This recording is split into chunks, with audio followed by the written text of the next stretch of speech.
Hi, this is Kelly, and we're going to start on the signs now. We've done the houses, we've done the planets, and now we're going to look at the signs. And I do the signs a bit differently. They are archetypes, but I like to try to put some sort of mythological element into it. It doesn't always work, but I like to try. And when I look at a chart, what I notice first is the four trines. There's four elements. Each element has a trine. So you have two feminine trines and you have two masculine trines. The feminine trines very much are laid out just the way the three aspects of the goddess are laid out: the maiden, mother, and then crone or elder aspect. The male or masculine signs are laid out very much the same way.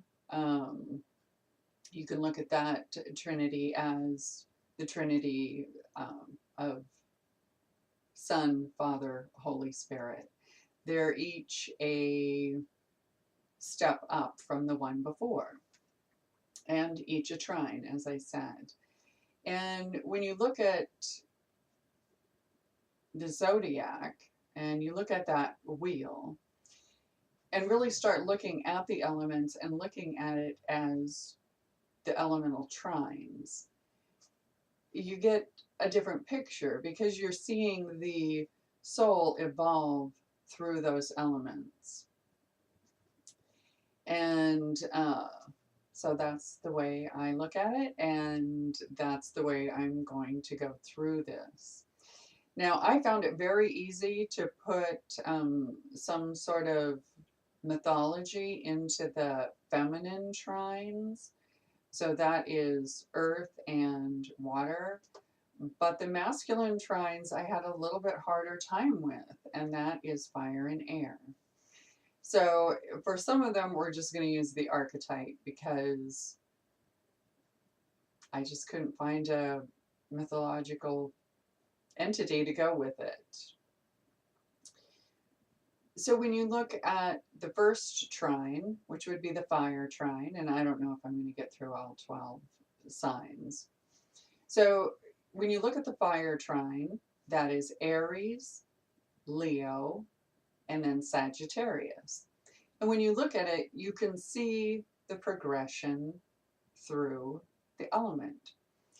Aries is the warrior. It is impulse, it is instinct.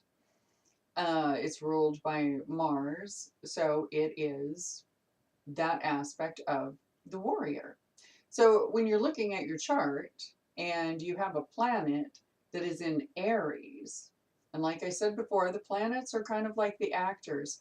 So now if you have a planet there, just dress them up like a warrior and then look at what house they are in, because that's going to tell you about that planet. Aries is always going to be some sort of warrior type energy. It's aggressive. It is, like I said, instinctual and ruled by Mars. What I want, what I desire. So then from there, you go to Leo. Now, Leo, of course, is the archetype is royalty, the king, the queen. So in this case, masculine, the king. Uh, should be a ruler, thinking about more than just himself, but thinking about those around him, uh, but also ruled by the sun. So they want to be big and bright and have fun. Leo is about fun. It's about love affairs. It's just having fun, but also being that leader, that king. Kings can have a good time. So then once you pass out of Leo, then you come to Sagittarius. Sagittarius is, to me, like the bard or the wanderer.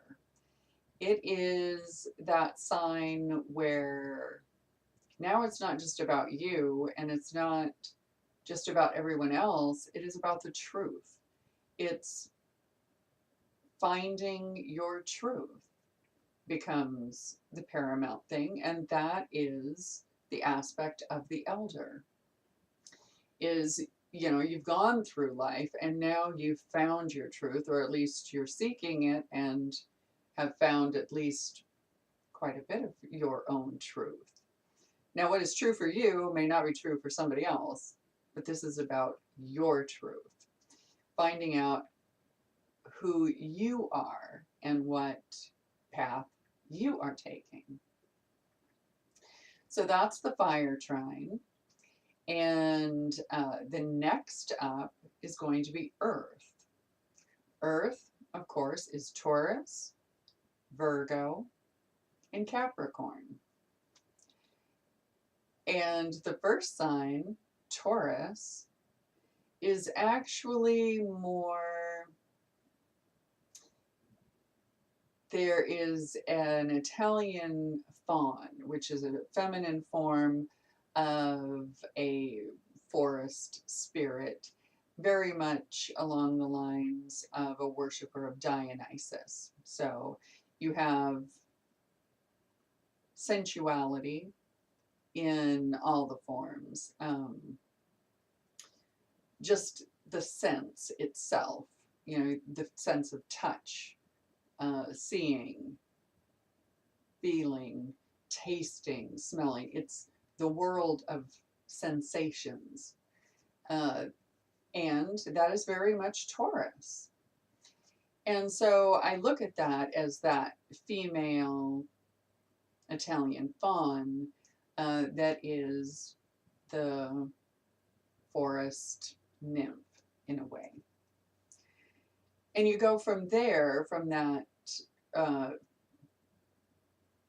stage of sensing, of, you know, connecting to your world through the sense. Then you go into Virgo, which is a perfecting, and that is the mother. It is a perfecting to make things perfect, to bring about as close to perfection as you can. Take what you know and then hone it to the best of your ability, is Virgo. The third, Capricorn, is the crone, the elder. It's even ruled by Saturn. So, you know, it is structure, it is form, it is setting down the laws for society.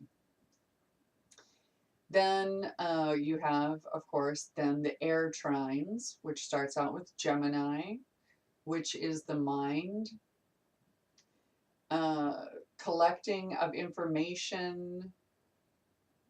It is, I'm trying to think, I believe the left hemisphere. Then that goes into Libra. Libra is about not just information, it's with connecting. It's connecting with another partner. It's connecting with people around you. It's that form of connection. And these are masculine signs. Then it goes into Aquarius. Aquarius is the community. It's science and what is best for community. And these are very quick rundowns of these, but I wanted to explain the trines as I see them. Then, of course, the last one is the water, which is feminine. The first one is Cancer. It's Cancer, Scorpio, Pisces. Cancer, I've redone and made it the silky. In that story, the woman is in the water. She either falls in love with or is captured by somebody like a fisherman. And either she is in love with him and, you know, she tends hearth and home and all that for him, or she is trapped there and has to do it. One way or another, she's always longing to go back to the water.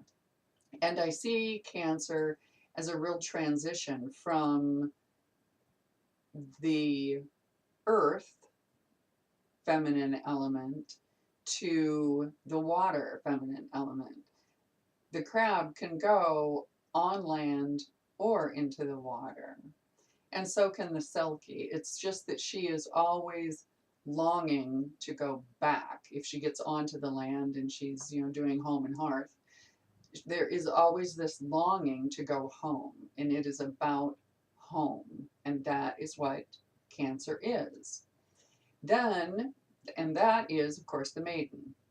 The next is Scorpio. Scorpio is about transformation, and so I look at it as the water nymphs. And the reason I do is because the water nymphs are very much about transformation. Hylas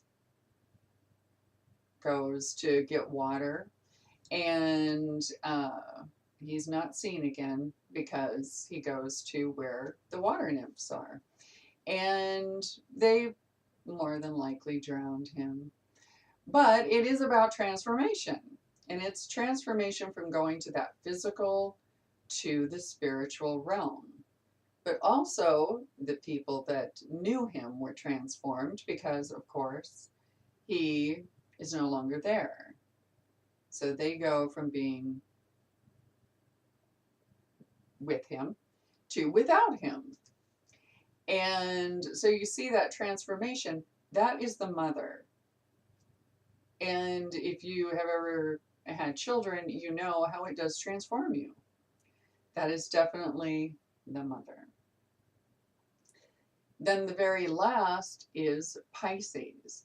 And Pisces is, it's Neptune, it's the mermaid, but in a sense of being connected with everything else. I view it as being suspended in the water, or more likely the matrix itself, and being connected with everything in it. It is boundless, it is without end. And that's where you can get into a little bit of trouble, because you're connected with everything, but you lose where you are, where your self is. And it is a harder energy to deal with. It is the culmination of all the zodiac signs. It's the last one. And so it is basically that return to source and that connection with source. So I think I've done all four. I did fire, I did earth, I did air, and I did water. So that's it. That's all of the 4 elemental trines. And like I said, those were very quick little glimpses of the way I view the signs. If you have any questions, please contact me through my website, Rowan Healing Arts. Have a great weekend. Till next time.